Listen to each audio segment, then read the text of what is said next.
Today's episode of Real Talk Christian Podcast is sponsored by the Christian Standard Bible. The goal of the CSB is to be faithful to the original languages without sacrificing clarity, all while maintaining both accuracy and readability. With the beautiful designs and multiple study Bible options, everyone from adults to teens and even children can find a CSB Bible that they enjoy. Learn more at csbible.com. Again, that's csbible.com.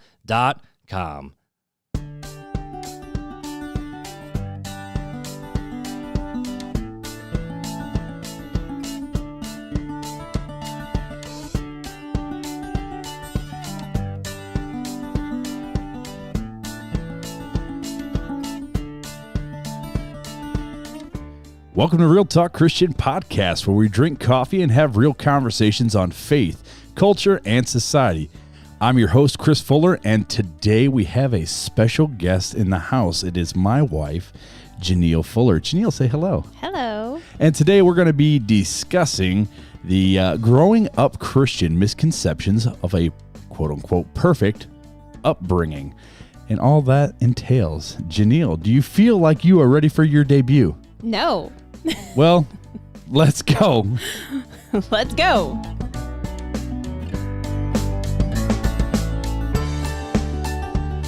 Well, we kind of ran long today. That was like a really quick, we're going to take a break. Oh, no, we're back. So we are back in the studio. Mr. Mark Hyde is in Knoxville. And so Janeal has decided to step in the limelight tonight. I don't know that I really decided. Well, you were kind of forced into it because Mark's like, you should do a podcast with Janeal. And I'm like, yeah, we should if we can get her on. So with lots of dinner and putting the kids to bed, she goes, all right, you earned it. So I've earned it tonight. But Janeal, how's it feel? How's it feel to be sitting next to your hubby bubby? Awkward. Here in the studio. Awkward. I told you, I feel like I'm at your job and I need to I don't know. You don't know? I don't know. I feel like I am going to mess something up or I'm going to touch something and screw it all up. For over 135 episodes, our listeners have put up with us and have not turned us off yet. I think you'll be fine. I know, but I'm not as punny as you guys are together. Punny. Okay. Well, we'll jump right into the I mean, this is the banter already, but we got some pretty exciting things going on this weekend, don't we? We have the celebration of our middle child's 4th birthday. Yep, Noelle's going to be 4. She's going to be 4 years old already. It seems like yesterday they were cutting her out of you, so. That's gruesome. It is a little gruesome, but sorry, I had to take a sip of coffee, and usually Mark fills in, but that's all right. We'll get you loosey-goosey today here in the studio, so. But yeah, so 4th birthday, we got a lot going on over the next couple of days. Hopefully she has a great B-day. I think she'll be excited. Yeah, she'll. The wall is covered in Encanto right now, so. Right, exactly. So, if she doesn't like anything else, she'll at least like that. Right, so. So, Janeal, as you probably know, since you have been the original listener, back when we only had one listener, we started this little thing called Ask Instagram. I don't know why I said it like that. Ask. You got to ask Instagram. I don't know. You pick up weird accents. Where I get it from. Like when you start talking on the phone with any of your family members, you suddenly are Southern from the South. I'm from Tennessee. But in this Ask Instagram section of the podcast, basically what Mark and I do, we go, hey, give us something fun to talk about at the top of the show. So today's question comes from Stacy.h.key on Instagram. And her question to you, Janeal, is what favorite places do you like to visit? Okay. Besides Disney World. Oh. I was going to say, well, how specific are you getting? Well, okay. In-state or out-of-state? Both. Let's hear both. Well, you just said I can't say Disney World. Okay, fine. That's because it's a given. Okay, let's do something. I'll pick something besides Disney. Okay. What do you got?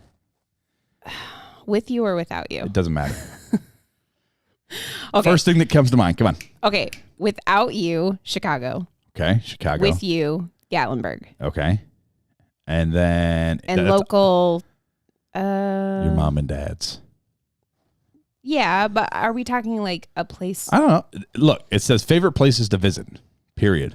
Or I guess visit implies to me like something that you, I don't know. To me, it's like something that you don't necessarily do like every week.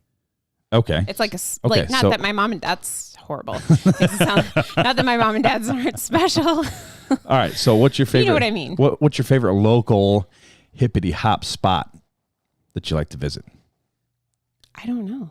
Okay. We don't have much around here. Well, okay. Maybe Hot Walk.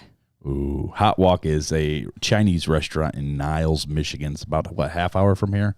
Yeah, something like that. Somewhere around there. We don't go there very often. And it's our favorite Chinese place. Yes. So maybe Hot Walk. I used to live down the road, and that's where you first discovered the wonderfulness of Hot Walk.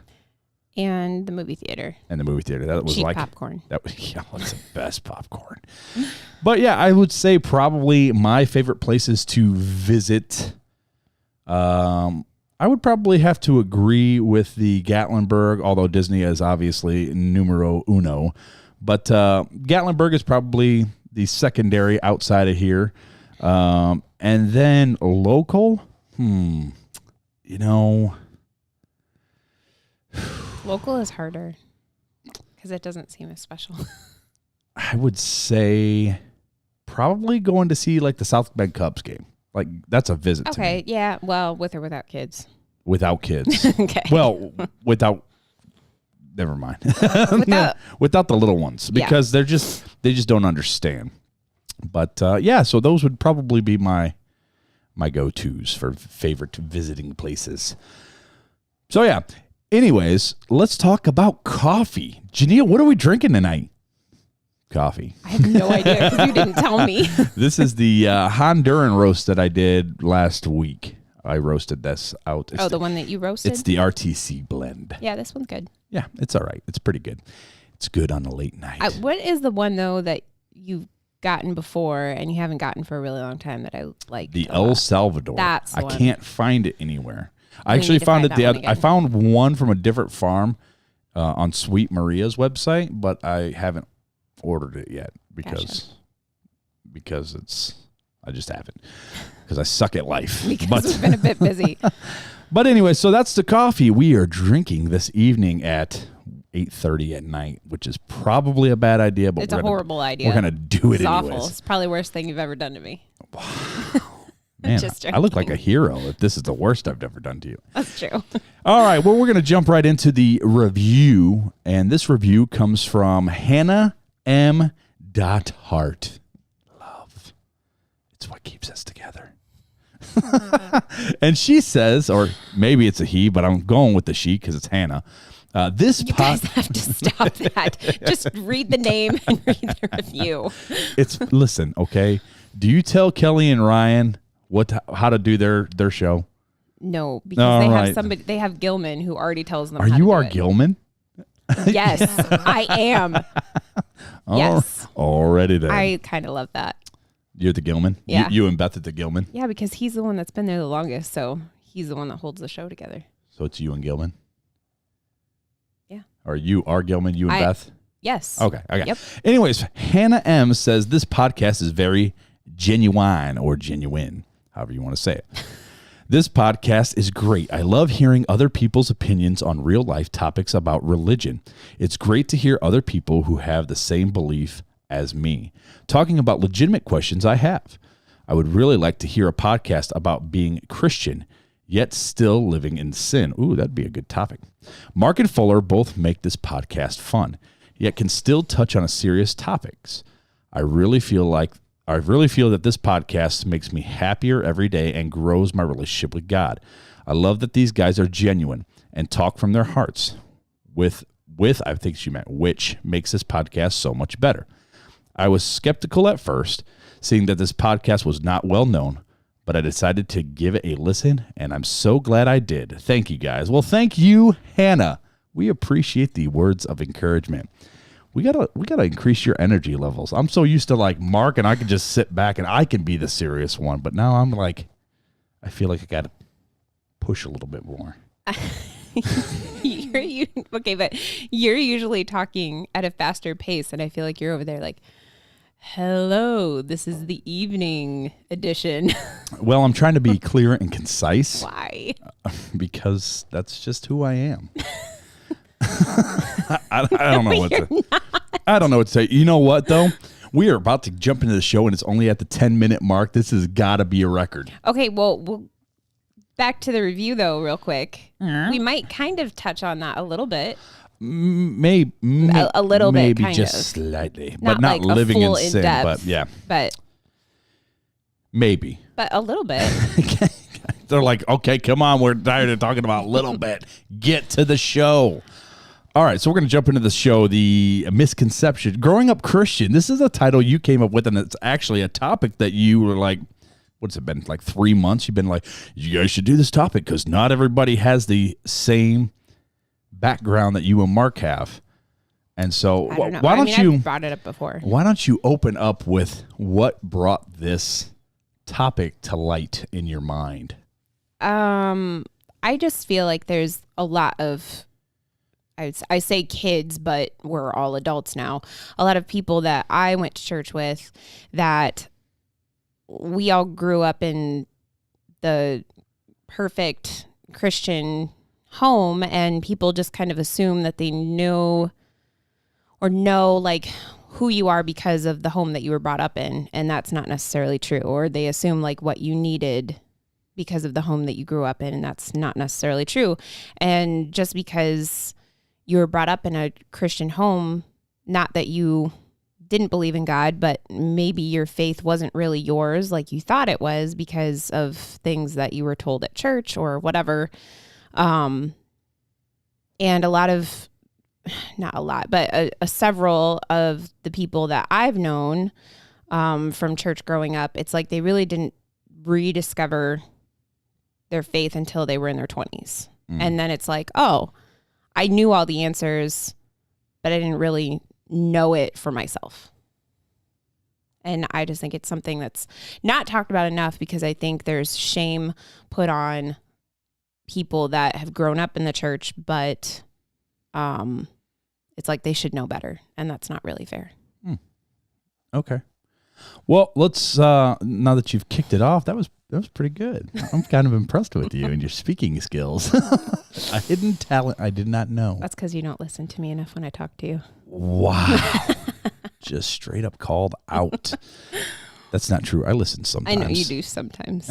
It's not when I'm watching TV and you're trying to talk to me and I'm like. It depends on the day. Or if I'm writing a podcast and you're like trying to talk to me, I'm like, I'm in the middle of writing a podcast. I can't multitask. I'm not saying you don't listen to me ever. I'm just saying it depends on what's going on, depends on the day, depends on the mood, depends on the sleep depravity. If I've worked midnights or not. Anyways, let's on midnights. So there was a study conducted by the Barner Research Group of Ventura, California. And they kind of spoke similar to what we're going to talk about tonight, but they found that roughly 7 out of 10 American adults, or 71%, had a period of time during their childhood when they regularly attended a church, a Christian church. Apparently, old habits die hard. A majority of those Christians who attended church as a youngster still attend regularly today, about 61%. While a large majority of those who were not churchgoers as children are still absent from the church today, 78%. But the reason why I brought the statistic into the conversation is to go and show that just because I think there's a connotation that, like, if you grew up in a Christian, quote unquote, home, that you may not necessarily, like, you've been sheltered, and so you're going to want to go out and explore life and make mistakes and live badly, and that's why people, you bringing kids up in church, and that's why, they're leaving right there. The fundy talk. But anyways, right. So oftentimes growing up, one might see a family where everything looks perfect, right? And they all love each other, the kids obey, and it seems like they have the perfect Christian family. But is this necessarily the case? I do not think it is so. I would Dramatic agree. effect. So, Janeal, this is more of like getting to know you. Our listeners are going to get to know you a little bit more and kind of going through your background, your story as you grew up in a Christian quote. I don't know why I'm doing the quotes, but home. I don't know, because there's quotes around it. Your parents are still Christians to this day. But can you, what did your childhood look like as far as like your family dynamics went? so my mom homeschooled me and my sister. I just had one older sibling, and Shout out to Bethany. she listens, so she'll appreciate this. And I actually asked her for her opinion on some of this stuff. Don't worry, we're dropping all the secrets. All the family darkness comes out today. No, Oh. there's not that much darkness. Anyways, yeah, I was just a normal stay-at-home mom, homeschool, go to church, Sunday school, Sunday morning, Sunday evening, Wednesday nights, and then my parents were usually involved with the children's ministry at the different churches that we went to. I went to one church until I was about 8. And then we switched churches, and I was there all the way through high school. Okay. And it so was just a normal, like what did a day in the life of their last name was originally, or her last name was originally Svoboda. Svoboda. Right? Yes. Svoboda. You don't say it like that. It's just Svoboda. See, that's difficult. It's not Svo. It's SVO, right? Svoboda. It's not Sva, it's Fo. Anyways, what was a typical Sunday morning? Because usually that's when it's like everybody's rushing around trying to get to church. Like, what did a Sunday morning look like in your family? Okay, I know if anybody listens to Adventures in Odyssey, I know there's several episodes that have like a family getting ready for Sunday morning church, and nothing is perfect. That was kind of Sundays in our house, and my dad will admit to it. Like, he likes to be there early, and my dad and I were always the first ones in the car. And there were some other dwaddlers waiting on my mom and my sister. My mom, usually it wasn't that she was running late. She was just like getting her shoes on. It was, I shouldn't call out my sister that way. Anyways. So I told Sorry, you, Bethany, all the skeletons are coming out. But she will admit it too. Anyways, let's get past that. So it was usually, and it wasn't that it was hectic leading up to anything. It was just the actual getting out the door after breakfast always felt a little hectic, but it wasn't, yeah. So, and then we would listen to the radio, WFRN, on the way there. And okay, so you went to church. You went to church as a family. You sat in the services with your parents. Yeah, we did different, you did other activities throughout we did the Sunday, week. Sunday right? school was separated. Right. Like, we went to our own Sunday school. Sure, but like the church service, you guys were together. Yes, we never, yes, they did have children's church. My parents actually never had us go to children's church. They wanted us to sit with them in the service. So through all our ages. Sure. So you sat with the service, Mm-hmm. and then like, what does that look like for those who maybe haven't had children or haven't experienced? What does that look like? Like explain church to us peon people that were house church people. Like, how did it all go? Like, what's a normal service like? Well, like, what are the dynamics of your family in the church look like? Like, what did it look like? Like, you guys were there as a family. Like, how did you function within the church? You mean like how we were involved? Yeah, but like as a family. Were you guys involved with like because as a family? Because my parents were involved with the children's ministry, they were usually, when we first started, for a long period of time, they were involved in the same stuff I was, because they were at the same activities that I was at. My sister was 4 years older than me, but they were even involved with that, because I don't remember how old I was, but the teen group went on a mission trip to a boys' home up in Wisconsin, and my parents went as chaperones, but I was able to, they let me go on the trip as well, so that I wasn't left at home by myself. Because they needed to watch you. Yeah. So, they were anything that we did in the church, my sister and I kind of were always there. Like, the first church that we went to, I remember being there like on Saturdays, decorating for VBS, or, we pretty much always did everything together. There wasn't a lot of separation between us and my parents. the church didn't separate us, I guess. So how did, what I'm saying. I mean, you can't speak for Bethany, obviously, your sister. Sorry, Bethany, I just I used your name. can, because I asked her some But questions. like, what was your guys' thought process as children?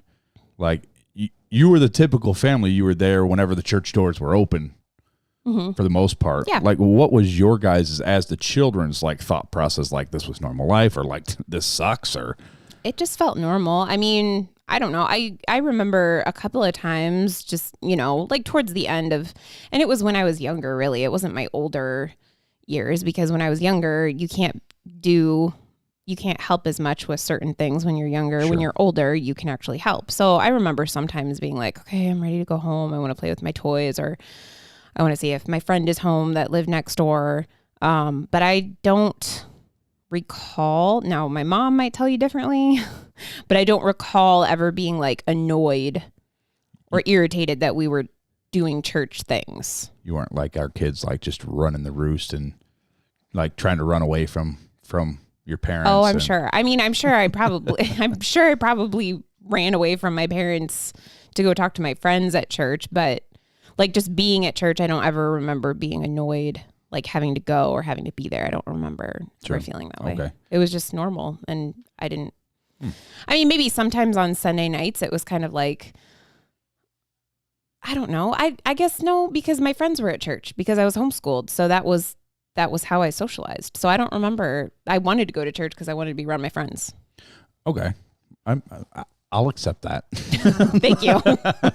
So, but okay, so you were homeschooled, so really your social life was these church functions. What was the dynamics of growing up with some of these kids? And because I'm sure they're families, and that you kind of grew up with some of these kids, right?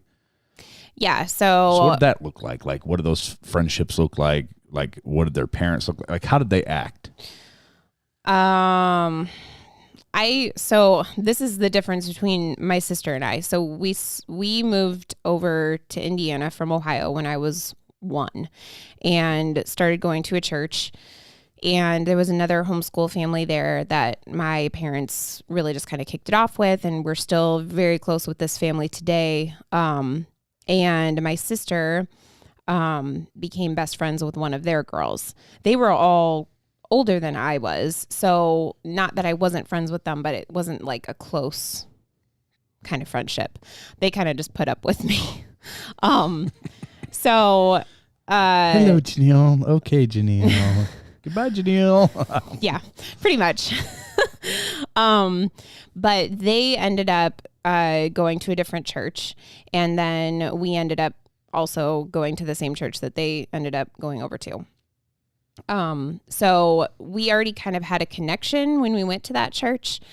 My sister, she just didn't, it's not that she didn't want to have a lot of friends. She just kind of always had like 1 or 2 close friends. She just wasn't, I don't know. It just, yeah, for whatever reason, she got along really well with all of the adults in the church. She could have conversations with them all the time.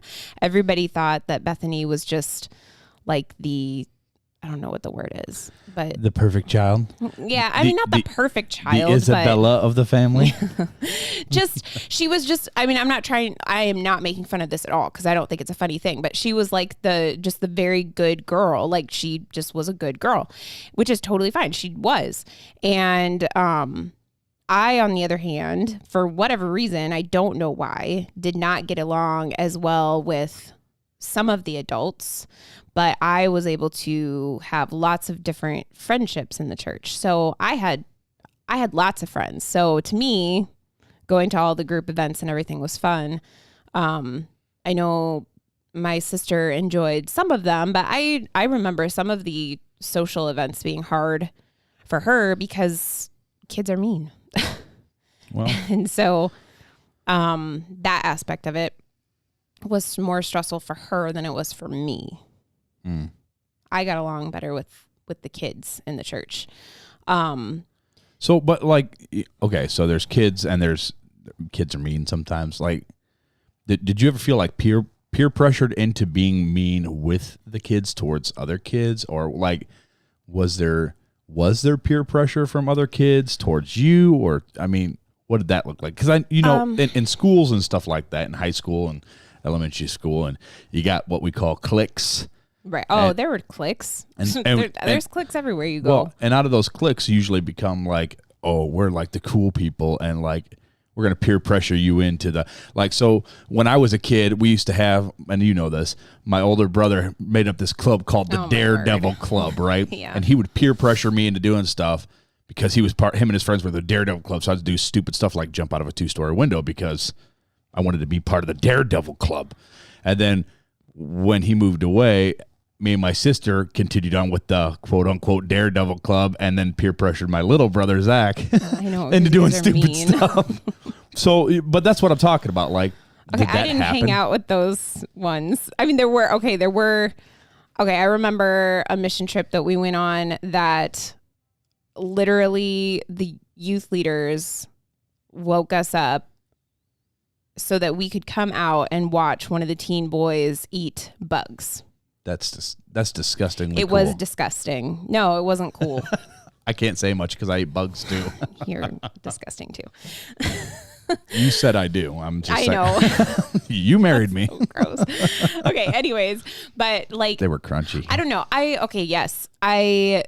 There's always going to be peer pressure no matter what groups you're in. There's always going to be some sort of peer pressure to fit in, whether it's somebody actually telling you to do it or just the feeling of like, I need to do this so that they like me.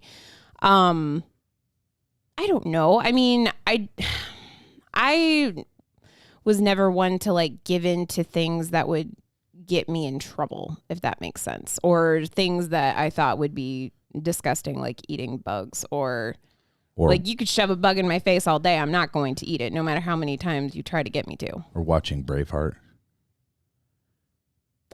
Was it Braveheart? That's what you told me when we were dating.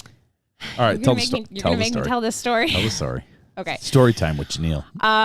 This doesn't deal with kids though. Not Janine. Janeal. Oh my word. I'm sorry. Okay. So Janine is what my pastor accidentally calls her all the time. And I never notice it, and he always brings it up. Sorry. Anyways. People have mispronounced my name my entire life, so I just don't notice it when people do anymore, but it drives him insane. I'm guilty of it, though. For like the first 3 weeks we were dating. Yeah, but it wasn't. I called you Janelle. I know, but that's what everybody says my name, so I was just like, okay, whatever. Anyways, back to the story. Okay. Story time. Okay, but this is not children. This is what I'm saying, or children. This is not peers. Sure. Yeah. This was adults. Sure. We went to we had these things called yaks. It was youth after church, and we would just go to somebody's house and watch a movie or play volleyball or just do games or whatever, just hang out basically. And student ministry. My parents had a rule in our house that we were only allowed to watch G and PG rated movies, and we were not allowed to watch every PG movie that was out there. It was pretty much my parents needed to see it or at least know about it. And we always needed to, if we weren't sure, we were supposed to call home and ask if we could watch something. So we knew this. Me and my sister we were in youth group at the same time at this time period. And one of the leaders put in I don't know, is that R or PG-13? I don't remember. It was one of those. I'm going to pull a mark and look it up. It was one of those war movies that was really popular at the time, that was based on like an actual war that happened in America. I think most people know what Braveheart is. I know, but I don't remember if it was actually Braveheart. I really don't remember. Anyways, and my sister and I knew that we couldn't watch it. Well, they had put it in, and so my sister and I, we just were going to a different room. There were other rooms in the house that we could go to play games or do whatever. And this particular leader was kind of giving us a hard time, saying that it was historical and we should be able to watch it anyways. And, oh, you guys will be fine. Just go ahead and watch it. And we really didn't care. We had no interest in watching the movie. I'm kind of sensitive when it comes to that stuff anyway, so it would have just given me nightmares, and I knew that. So I didn't really have any interest in watching it. It wasn't the kind of movie we'd want to to watch anyways. But he just kept nagging about it. And it was just really kind of irritating because it was like, you're one of the ones that are telling us on Sundays and Wednesdays and whatever else, church involvement, that we need to obey our parents. And here you are basically telling us, no, it's okay. You can go ahead and watch it, even though we're telling you, no, we can't. This is our parents' rule. And you're telling us, to break it basically. Yeah. So that's. So I'm assuming the next day, I will say though, that, because they actually did make us call our parents at one point to make sure that we couldn't watch it. And I was like, well, they're going to say no, but I'll call. So I called and I said, they want to watch this movie. This is what it's rated. Can we watch it? And they said, nope. And I got off the phone and I was like, they said no. And it was just kind of irritating that they made us go through this whole thing, that it was like, what's the big deal if we watch it or not? It's not going to affect our lives. And the next day, the wife of this person did call and have a long conversation with my mom, and I don't remember because I wasn't on the phone, but I think she did actually apologize for the situation. But yeah, it was just frustrating. Would you say that it maybe caused you to lose some trust and respect for that particular church leader? I mean, yes, because this was somebody who had basically one of the most major roles in the church. And so it was kind of like, all right, well, I don't know why I'm listening to anything you have to say, because you don't even go by what you're saying. And it's a super basic thing. It's not even a super complicated thing that the Bible has to talk about. And here you are asking us to go against it. Yeah. So it was very hard to really take anything and respect what they had to say. And on another instance, I remember we had gotten back from a mission trip, and we had lost a youth pastor, and we kind of had one that was a youth leader that was filling in at the time. We had gotten back. There was a bunch of issues that were going on with the teenagers, just kind of getting along and different things. And I was just very frustrated because we had gone on such a great trip and had such great experiences. And I thought, that we were going to come back and all be super close. And they always use this term, if you've gone to church, you've heard it, a spiritual high. You go on these trips and you're on a spiritual high. And I remember writing a letter to this particular leader and just kind of, basically saying like that I was frustrated with these different things that were going on in the youth group. And, if I... not really knowing what to get out of it, but basically wanting to sort of get that back, and how could we get that back? And, I was just kind of pouring my heart out about this certain situation. And the response to the letter was a conversation with my mom from this person that basically just told her that, excuse me. Coffee burp. Yep. That I was on a spiritual high from the trip, and this would all wear off and go away, and basically to just ignore how I felt, because I was just on a spiritual high and I'd feel better after a little while. So is that how you perceived how the church felt about you as a Christian kid? Like they're just like, oh, whatever kind of thing. Like she's just a spiritual high. It'll go away. And like, I mean, I never, you know what I mean? Yeah. And that's kind of how I felt sometimes, but I never really understood why, because I never felt like I always felt like I was being genuine and authentic. I mean, I think all of us that grew up in church can relate to, being in a youth group setting and them, it's the normal bow your heads, close your eyes, raise your hand if you made this decision tonight, or if you want a closer walk with God, raise your hand, and so like maybe the message didn't completely speak to you that night, but like, that all your friends are raising their hands and you don't want them to think like you're not as spiritual as they are. And so you raise your hand. Okay. I mean, who hasn't done that in a church growing up? Well, you didn't grow up in a normal church. Not a normal church. You didn't grow up in a church building. I grew up in a house church. With traditional services. Yes. We'll just put it that way. That's very... Not that it's not normal to have a house church. I'm not against house church at all. You're like backpedaling on it. No, I'm just saying, like, because when people say, like, you went to normal, you know, like... Yeah. You're the weirdie. It makes it sound, yeah. So I'm trying to figure out how to...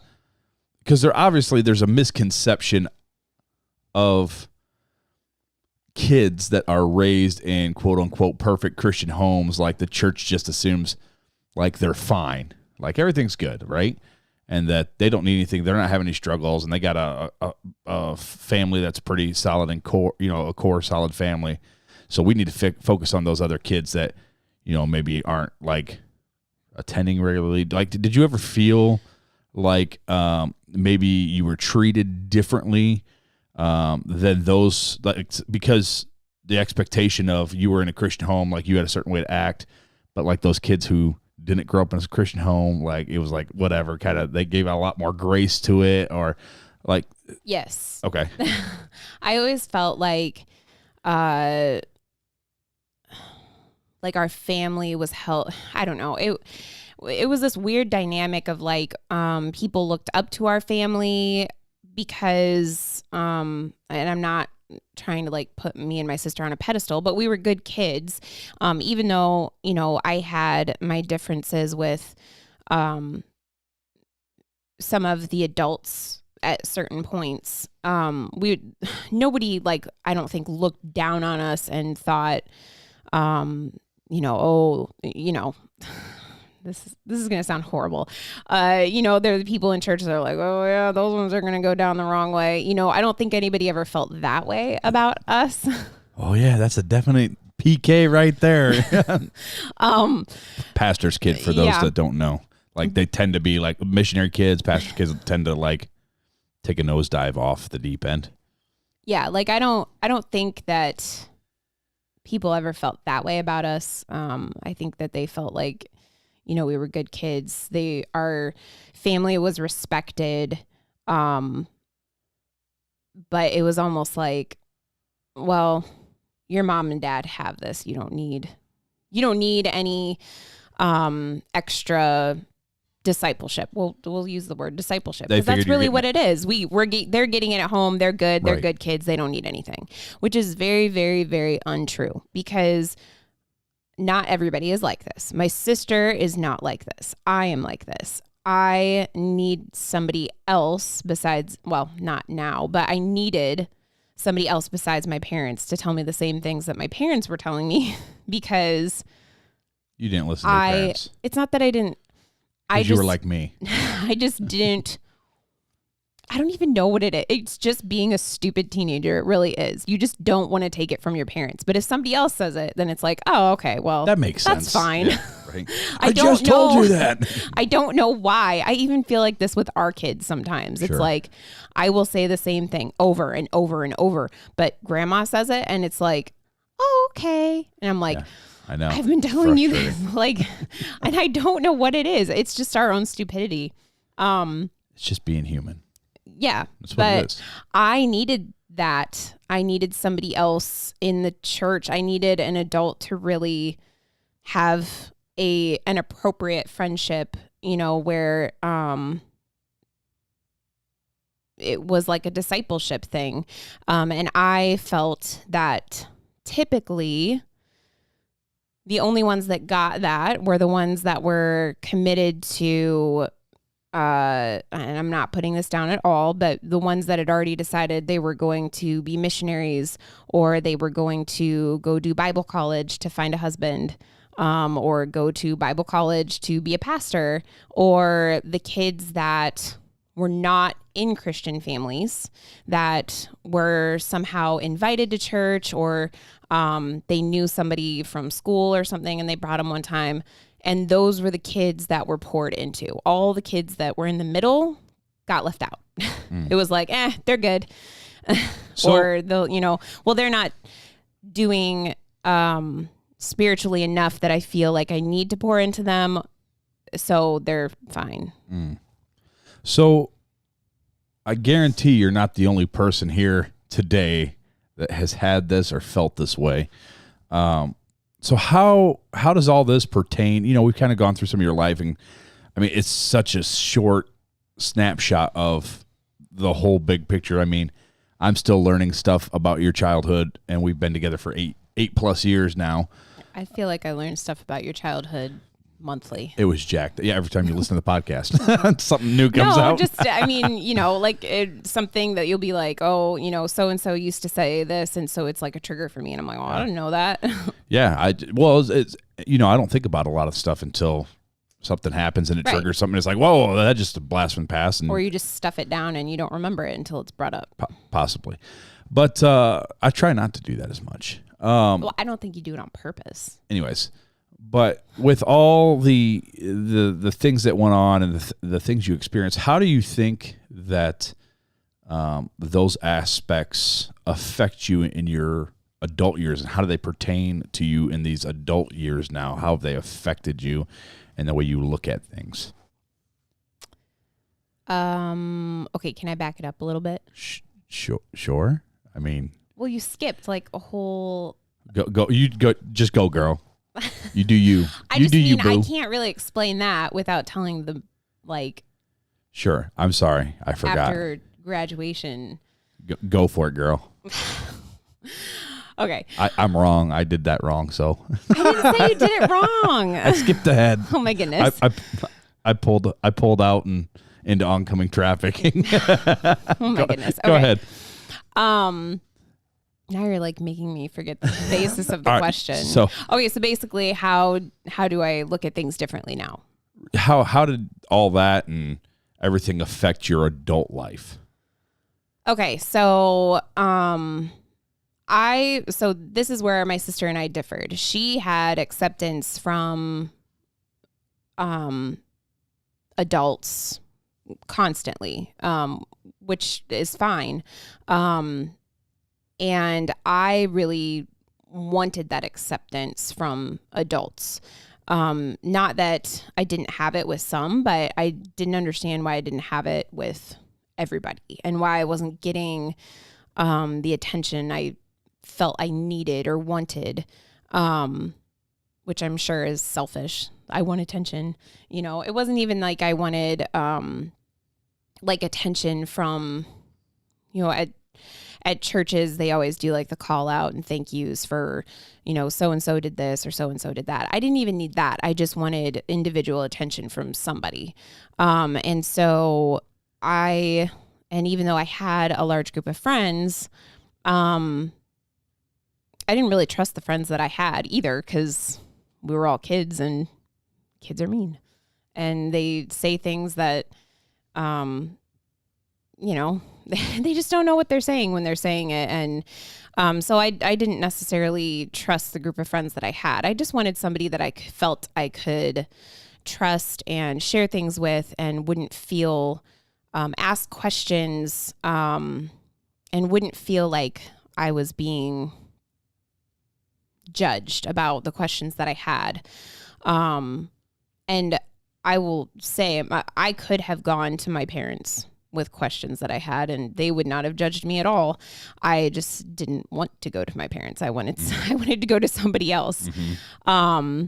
And that was just the personality that I had. So I graduated from high school. I kept going to that church, and then I decided that I didn't want to go there anymore, because I wasn't getting anything out of it, because I couldn't respect anybody that was in leadership at the time. Mm-hmm. So I ended up, my mom went to some different churches with me. We visited some different places. I ended up at, it's okay to say the churches, right? Sure. Okay. I ended up at River Valley, for a time, and there was a worship pastor there that he, on one Sunday, he taught a sermon, and for whatever reason, this particular sermon just really touched me, and I really just felt like this person is actually being genuine. Like they are being honest and open in front of everybody, and they do not care, that they're sharing these very personal things with everybody because they are trying to be so open. And that really drew me to this couple that was there, and they were starting a church plant. And so I, at the time, was just getting ready to move on to the same side of town into my own apartment that they were doing this church plant at. And so I was like, well, I'll just be the weird stalker church girl and follow them to their church plant. And so I went there. During all of this, I was working at a place where I was being accepted by the older adults at the place that I worked. Right. That were not necessarily the Christian group of people that a lot of people would say you should hang out with, but I was being accepted by them, and I just didn't care. Like, they actually liked me. They liked who I was. They trusted me because I was trustworthy. And so they liked me, and I liked that. And so in the midst of going to this other church plant, I was also hanging out and not necessarily being in Christian type surroundings. Man, you were like really being PG with. She was being a naughty girl. It's not that I was being naughty. I wasn't putting like when you're supposed to guard your heart, Yeah, you're supposed to sure. guard your eyes, you're supposed to guard your ears. I was not doing any of that. I was just like, I like these people. This is where they're going to go hang out. I'm going to go hang out with them. I was still in my teens when I started hanging out with these people that were in their 30s. Right. And so, to me, it was like, well, if I'm going and hanging out with them and I'm not doing anything wrong, I'm fine. Like, I'm just going and hanging out. I'm not doing anything wrong. So what's wrong with that? Which my parents did not like at all. And I know that I caused them a ton of stress during those years. And at the time, I did not understand at all. And I still think some of the different situations and people that I hung out with, there was nothing wrong. A lot of times I just had friends that we went out to movies with. Sure. And, or dinner nothing or is wrong whatever. with that. Yeah, right. You have to hang out with people, and you have to make friendships and have friendships with people that are non-believers, because You're supposed to be in the world, just not of the world. right. Sometimes you can get a little too involved. Sometimes you become like the world, and you shouldn't be, where you should just be in the world and influencing right. the world. And you don't even realize it as it's happening. Right. So going to this other church plant that I started going to, the couple that had, that were like the leaders in the church, him and his wife had a small group at their house for college aged kids. And they had invited me to go. And so I went, and I had never been to a small group before. I had heard about them, but it wasn't something that our church did growing up. And it was, in my eyes, it was something that like the more contemporary churches would do. Yeah, the small groups to connect our groups, church right. was more traditional. It was a traditional Baptist church. It was a fundy. It's a fundy. No, Baptist. it's not a fundy. It's a fundy. They don't even allow drums. It's a fundy. That's a fundy. No. Okay. It's not that they didn't use drums in the church, but it wasn't that drums couldn't be played. Like, music with drums could be played. They just didn't I thought it couldn't. No. Because when we got married there, they said no drums in the music. No, they didn't. Yeah, they did. We had a big old discussion because we had to pick a bunch of music out. It had zero No, they drums. just didn't want like heavy rock metal music. That's all it was. It wasn't no drums at all, because we had drums in our music. I didn't think we did. I thought we were pressing the edge with some of the music we did picked out. Oh yeah, Star Wars and That's Disney true. I guess we did. I guess we did have Michael Star Wars. Bublé. I guess we did have and Star whatever Wars. Fogelberg. Dan Fogelberg. Yeah, yes. that's stuff that you picked out. And the Three Blind Dogs group. You were gonna say Three Blind Mice. The three blind mice. I don't even know the names of the groups of the people that you had. Good music. Anyways, so I started going to their small group, and it was just different. It was just going and hanging out and eating a meal together, and then sitting around talking about, either it always turned into something different. Sometimes we just ended up having a game night together. Sometimes it was talking about the sermon on Sunday. Sometimes it was talking about just a topic that we all wanted to talk about because it was all going on in our lives at the time. And the leader's wife had come to me at one point and asked if we could start meeting on a regular basis and going out for like coffee, like once a week or every other week, depending on how my job and school were at the time. And so I started doing that with her.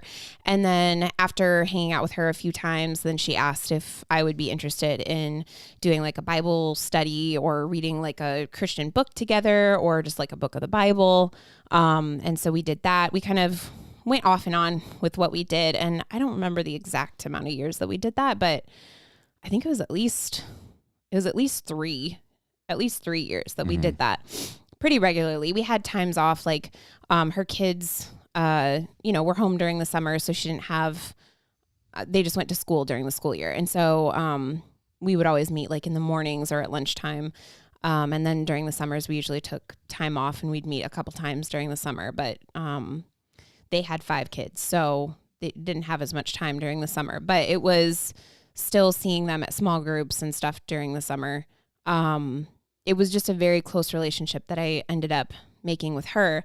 And I finally felt like, okay, this is how it's supposed to be. Like somebody pouring into your life. And at the same time, I was, I don't know, I think 19 when I started meeting with her. It's not like I had all this great advice or anything that I could offer her, but it's like, even so, like you're still in a way pouring into that person's life by meeting with them, and she would even say that, like, when we would get together, that it was always encouraging to her. And so, so now looking back on my church experiences, there's nothing wrong with traditional church, without small groups, Sunday school, Sunday morning, Sunday evening, Wednesday night. There's nothing wrong with that at all. But if that's all you're doing and all you care about in the church are the ones that you can, I don't even know how to put it. the troubled ones. Yes, the troubled but like souls. the ones that you feel you can save. That was always the thing that I heard at church. It was like, well, we have to try to save So-and-so. This person. And if we don't, then nobody's going to. And which is funny to me because that so undermines God and his ability. But it was all it, and I don't think anybody meant it in a wrong, mean, haughty way, but it was, well, if you are the one that, leads them to Christ, then you get a crown and you get rewards. And it was always about numbers and rewards. And it just didn't make sense to me. Sure. I was just like, I don't get it. Like, Sure. It doesn't seem like we're turning what, everybody says that it should all be about God. You're turning it into yourself because Right. all you're trying to do is get rewards. And it didn't make sense to me. And I just didn't like it. I was getting to the point where I was like, I don't like this anymore because it just seems selfish. What's the point? So, and not all traditional churches are the same, but looking at it now, like you have to not just go and, oh, this person looks like they need somebody, and go try to be, that savior to that person, because you're not going to be their savior. You need to pray about it, and you need to find who God wants you to find, Sure. not who you want to find, Sure. because everybody wants to be the hero to the underdog. Nobody wants to be like, oh yeah, I hung out with this really good kid and they had all the right answers. And we studied the Bible together. Yeah. And so like, See, to me, that's the people I want to hang out with because it's like, these are the easy ones. Oh, it's so easy. yeah, but sometimes they have hard questions. Like you tell They me do. all the time. Holy You cow. never want to answer my questions. We're doing one tonight, aren't we? I'm just making you This answer isn't it. hard. All right. I'm so, not asking you about Revelation tonight. not tonight. So let's kind of, we're at 55 minutes now. Let's start what Mark and I like to say, land the Landing the plane. Put the landing gear down, turn the runway lights on, and let's start. So what would be the advice you would give to people that grew up in church that had similar struggles that you had and are trying to work through maybe some of the hurts from the past today? I would say that even though if you okay, hang on a second. Are we talking about people that are going through?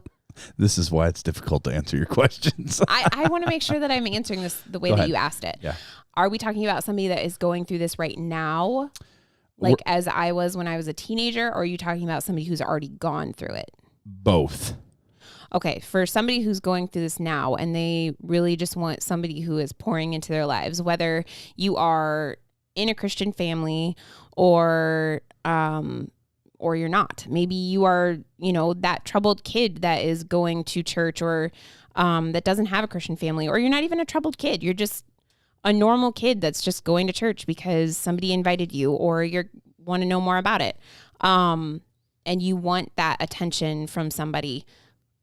My biggest advice would be just to read your Bible and get that attention from God, because God's the one that is going to give you your identity, and you don't need your identity from that person that you want attention from. What if they're not a kid? Maybe they're just a Christian, but they're single and they're going to a church and they feel a similar way to like you did as a teenager of like, I'm not getting the discipleship that I need because they see me and they see me coming to church and reading my Bible, and they're like trying to quote unquote save those that may be a little bit more troubled rather than pouring into so it's very similar situation. Just Right. You're just an adult. sure. When you're an adult, I think it's a little bit different because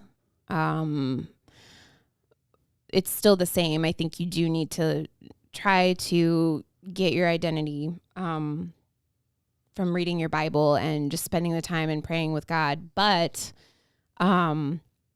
maybe I would say pray about somebody that God would have for you to go and ask them if you can hang out with them, and somebody in your church that you look up to, or it doesn't even have to be somebody in your church. If you if you know somebody that is a Christian that from work or school or wherever, and you really respect who they are, maybe you need to ask them if you can spend more time with them, so that you can learn from them. We did that. Right. Yeah. When we got engaged. We were just engaged. When we got engaged, we asked a couple at our church if we could come and just spend some time with them. Like was it once a week or once a month? I don't remember. I think it was like once a month. Yeah, something like that. But we would just go over to their house and have a meal with them and sit around and talk. I mean, that's really what we did. And sometimes we all sat around and talked together. Sometimes he would go and talk to the husband and I would go talk to the wife separately, just to have some one-on-one time. Right. But we asked them, right. And so pray about it. Or if you feel like that's super awkward, to go ask somebody if you can hang out with them, because that's kind of, if Chris hadn't asked them, I probably wouldn't have asked. I don't like to feel like I'm forcing somebody to hang out with me. I want somebody to want to hang out with me. Well, it was more than that though. It was, we saw a couple that were following Christ faithfully and that had a good marriage. And so we wanted to learn from them. That's basically all I want to learn from you. Disciple us. Right. But if you don't feel comfortable, then I would either pray and ask God to give you the comfort to go and ask somebody, or for God to bring somebody to you. Because I would say also you could go ask your pastor, and maybe your pastor knows somebody that, hey, I think this person would be a good fit, and they could go talk to them, and then, hook you guys up together and kind of plug you in together. I think that's part of the pastoral role as a shepherd, and as somebody that's supposed to care for the flock, is to help connect those people. Right. And even, maybe you go to church, maybe go to a really big church, and so you don't have any kind of relationship with the pastor. I'm sure you have somebody that you have some kind of relationship with. Maybe ask them if they know of somebody, or there's all kinds of different ways, but I would definitely, start with prayer and go from there. Yeah. I did not mean to rhyme. Okay, Dr. Seuss. So for the person that has gone through what you went through, and maybe is still feeling that church hurt, that was the other part of the question, still feeling I just didn't feel like people were connecting, and so I'm kind of distant now. I went from wanting to belong to now I'm just an introvert and I'd rather people stay away. What would you say to them? You like these questions? I don't like like asking this questions. question, because I don't feel like there's an answer, like one answer for everybody on that, because everybody is different. There is some answers, and I think that you got to learn to forgive first of all, right? Well, yeah, I mean, forgive the church hurts, and we got an episode on that on RTC. Eventually, you have to let it go, and depending on how you feel you were wronged, or whatever happened, that other person that wronged you may not have any clue that you feel that way about them, or that they did something to you, and so really it's not their fault at that point. You're holding on to this grudge that they don't even know, like they have no idea. Yeah, but I mean, I guess my encouragement would be to one, learn to forgive, and then like Mark and I always say, and you and I always talk about, is you got to find your tribe, right? Mm-hmm. So you mentioned a couple different things. Pray about it, pray God bring somebody to you, or have courage if you see somebody that you may want to be interested into learning from, being discipled by, go to them. We also talked about connecting with the pastor and seeing if the pastor could plug you in. Even if you don't have a close relationship with the pastor, he may know somebody that is willing to take you on. Not right. Willing. I guess that sounds wrong. Like, oh, you're such a burden. I guess I'll find Joe Schmo over here who's willing. Like, no, that's not what we're talking about. But somebody that they know of that has been wanting to take somebody under their wing, right, is what you're saying. Exactly. But community is so important to the Christian walk, and I think without that community, we will always fail as Christians. We were never created to be alone or to walk this walk alone. So I think it's super important to find your tribe, and to, if you have been hurt, seek that help from, a trusted friend, a family member. If you have family that's, like how many times have you and your dad and I have had a lot of good conversations. Mm-hmm. We don't always see eye to eye, but that's just because. No, but I don't feel like there's ever been conversations that you've walked away like angry about. Oh, no, you guys not are at like, all. Okay, well, I feel this way. Yeah. You feel this way. Right. Okay. We'll just leave it at that. And we'll jab each other every once in a while. Right. Like he jabs me about you're going to be here for the tribulation, aren't you? I'm like, well, maybe. Yeah. But I always like when something really bad is going on in the world and you're like, all right, well, I'm okay if Dad's theory is right. Yeah, I'm like, all right, God, you can come anytime. I'll take that rapture. But that's beside the point. That's just difference of theology, but we still love each other. So if you got somebody like that in your life, you could always reach out to them and try to plug in with them. But it's so important to find that community. Or even if it's not just an individual person, if your church has small groups, right, go to a small group. Yeah, it's definitely super awkward to go to the first couple of times. It's just unless you're Mark Hyde, and he could just light up. He can light up any room. So. Yeah, but he's usually the one in charge of it, or he just knows everybody already. I've seen him walk into a room full of strangers, and he just like. But are they strangers? Because he knows everybody. That's true. He does know everybody. He's always like, oh yeah, so and so. He is such a friendly guy, and right. As our listeners probably know, he lights up a room every time. So, he's really easy to talk to, really caring, really loving. I mean, it's just so easy to talk to. I love Mark. Anyways, so yeah, I think that would be a good. Yeah, just don't stay alone too long. Yeah, loneliness is that is never good. Loneliness will get you in some trouble. So, if you could wrap up the misconceptions of a perfect Christian family, right? That's the title of this episode that you came up with. That was the title. Yes. I did like the title. But so in 5 minutes or less, can you summarize everything we've talked about today and how it pertains to the listener and how they can go forward? Okay. I'm just going to talk to people that were or are like me. Does that work? Sure. Go for it. I'm going to mute myself and you just have a don't ball. mute yourself. Get yourself off of mute. He's so annoying. Love you too. Anyways, if you were like me growing up, or you are like I was when I was growing up, I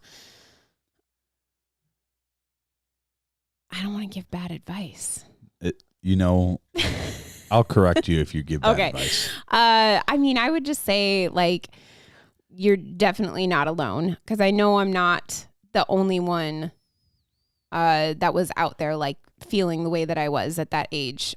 Because now, being an adult, and some of the other kids that were, even some of the kids that were younger than me, hearing some of their experiences growing up in the same kind of a family, same kind of family dynamics and everything, they felt very similar, and really rediscovered their true faith in their 20s.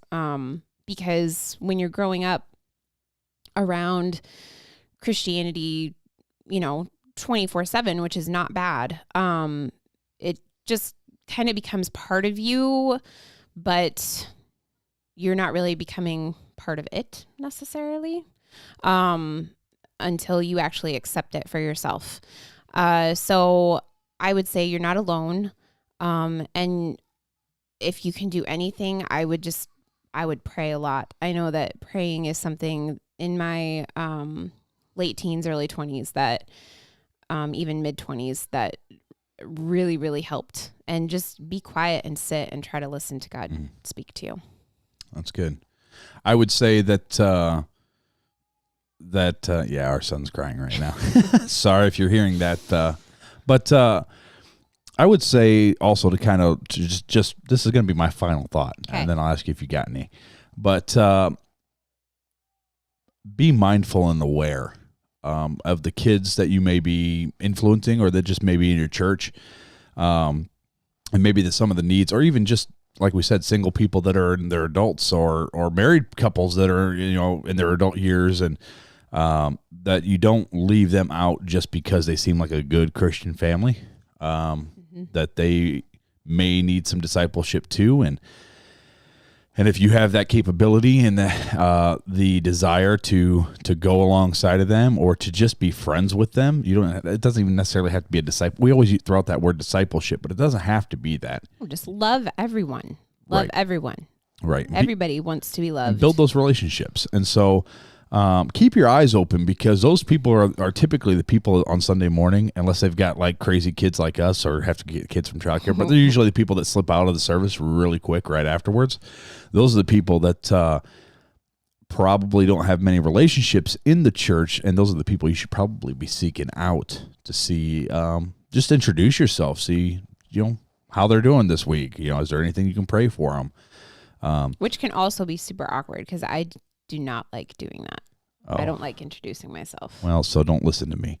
No, I'm not saying don't do it. I'm just saying it can feel awkward. Sure. Like, I know that it's and like it is beating a dead horse, but I think when you really do pray for certain things, like pray and ask God to give you more courage to go and introduce yourself to somebody, Sure. I mean, we're supposed to pray. You guys just said it in your last podcast. See, I do listen to your podcasts, that you're supposed to pray all the time. And so, you can pray all the time. You don't even it doesn't have to be like a sit down, close your eyes, bow your head thing. You can just talk to God as you're doing things. And, ask God for that courage, or, he'll give you what you need. Sure. Well, do you have any other final thoughts? I don't think so. Wow. Well, I thought weird for me. I thought it was just Mark and I that like to run long episodes, but I guess it's just me with whoever, because we're at an hour and 10 minutes and we're wrapping up the show. So we might as well go ahead and end on a high note. Are you ready? I'm ready. Time for Fun Facts with Fuller.